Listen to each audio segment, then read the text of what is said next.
Well, here we are, standing on the horizon of another new year.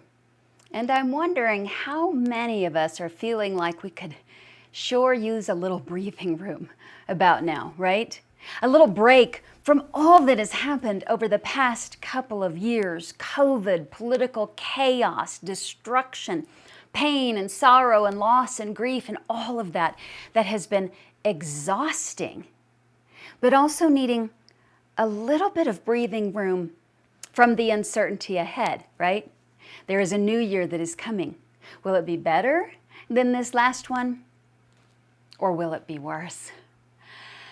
Whew, I could use some breathing room. Could you?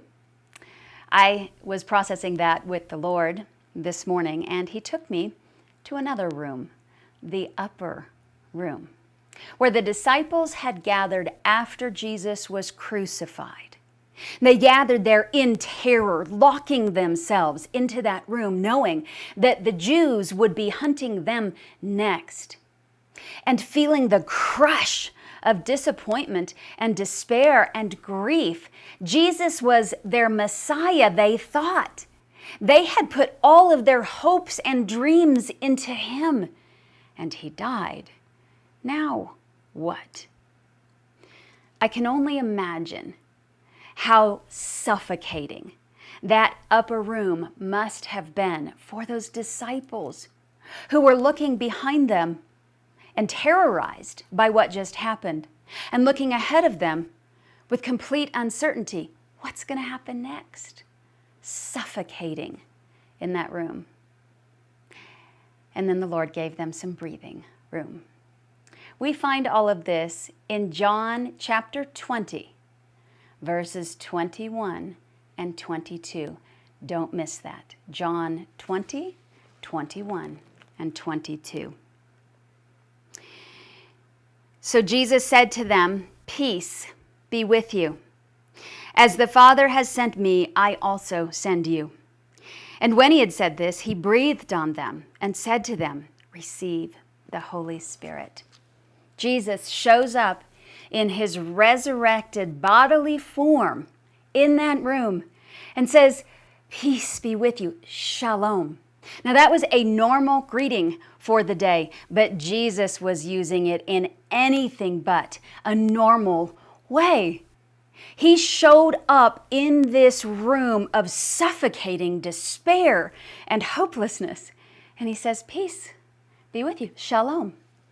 He's not saying, "Hey, hi y'all, good to see you," or "Hey, I'm sending my peace your way." No, He is saying peace, shalom, is with you. I am peace, and I am with you.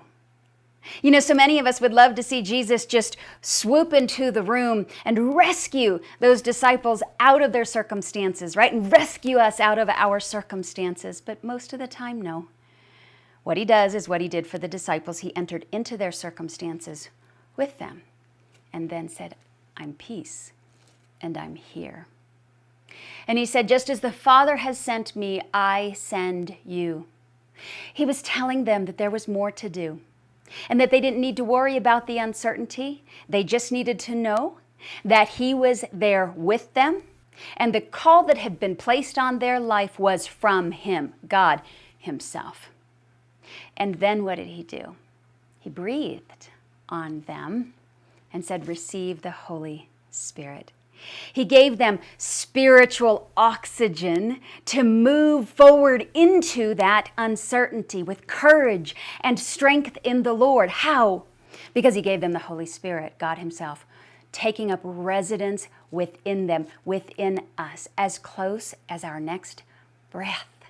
The Holy Spirit goes with us, as close as the next breath of ours, ahead of us, beside us, behind us, the Holy Spirit and Jesus, our peace. That's how we move forward into a life of uncertainty. Friends, I want to thank you for joining us for the last Deep Dive Wednesday of this year and for all of the Deep Dive Wednesdays over the past 4+ years. You know, we have done 175 Deep Dive videos, and they can all be found in our library on YouTube at Deep End Ministries. It would seem that in the year ahead, the Lord may be calling the ministry into something new. So for now at least, we will no longer be airing new Deep Dive Wednesdays, but I hope that you will continue to use the library of videos, again on YouTube, Deep End Ministries. I hope that you will use those videos as a source of encouragement and truth and hope that the Lord can use in your life as you move into the calling that He has placed on your life. Again, thank you for joining us and making Deep Dive Wednesday so special. It has been a privilege for me, and I pray that it continues to be a blessing to you.